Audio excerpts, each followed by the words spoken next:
seems like someone's gone to a lot of effort to put in solar and electricity, and there's wires going everywhere, and there's lots and lots of fuses.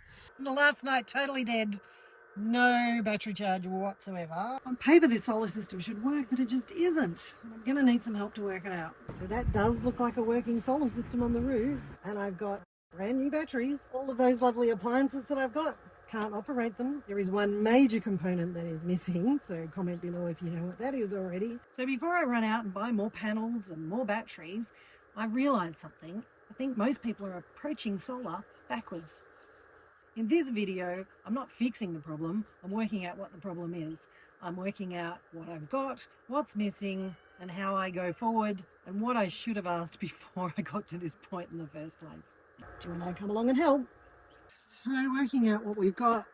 The bus came with an instruction manual, which is fantastic. It's got heaps and heaps of stuff, receipts and all kinds of things in it. Here is it's got a bunch of paperwork about explaining how everything works. So it's got the lights, the electrical, the solar controller, water levels, engine, hot water. Oh, that's a fascinating read, trust me.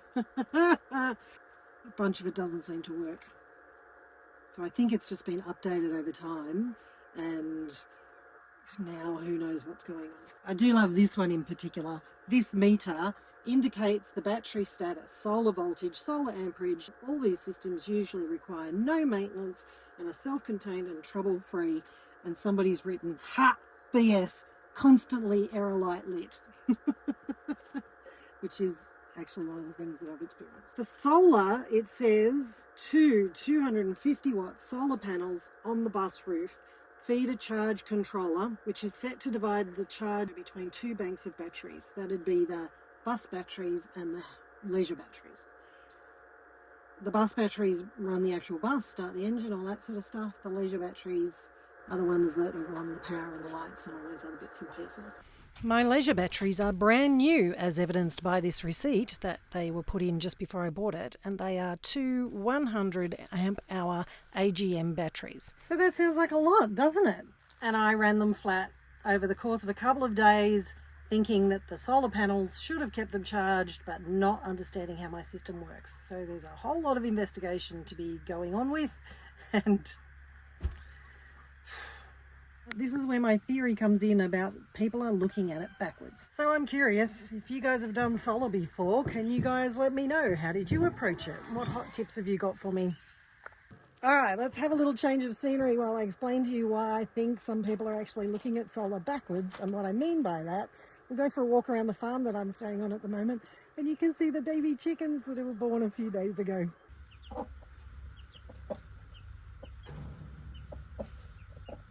They're so cute. So when I say people are looking at things backwards, what I'm saying is that when you get onto the forums and start looking around, which I'm doing because I'm trying to work out what on earth is going on with this thing, everybody talks about real technical stuff, and that's not what this video is going to be. And there's heaps of people with heaps of knowledge out there, and that's fantastic. And I'm going to be counting on some of you guys to help me out with this. People will go, oh, you need 15 solar panels, you need 12 leisure batteries, or you need this many amps and this many volts, and if any of you talk about ohms, that's it, the relationship's done. By the time you get to that stuff, it's just so confusing. It really does my head in. Even with the instructions that I've got, it's really complicated. But when people say you need this many solar panels, this is what I've decided to do. Do you reckon I can get that on the bus? So that's my brother's solar system that he uses to run his place. And he's obviously built that and knows lots and lots of stuff, but he's still making it up and trying to work out as he goes along as well. So I've been getting some great advice, and I think it's actually the right way to go. It's looking at everything from completely the other direction. What you actually want to look at is what appliances you're actually wanting to run. What are you wanting to charge? How often are you going to want to use it? How much power is that going to actually require? Then you can work out what batteries you need, and then you can work out how much solar you need to keep the batteries charged up to run all the things that you want to run. And I think that's a really smart way of doing it. So when you're looking at these people on these forums, some people are going, I'm just, charging my phone every 3 days and doing everything else completely off grid, cooking over a fire or with gas.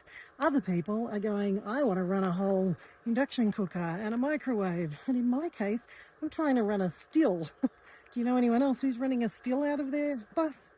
So, you know, I'm going to need some power. So the approach now is to go and work out how much power do my appliances need. Then I can work out the batteries. Then I can work out how much solar I need to do it. Now, that's really annoying because, you know, I've only just gotten this bus. I really don't know what I want to do just yet.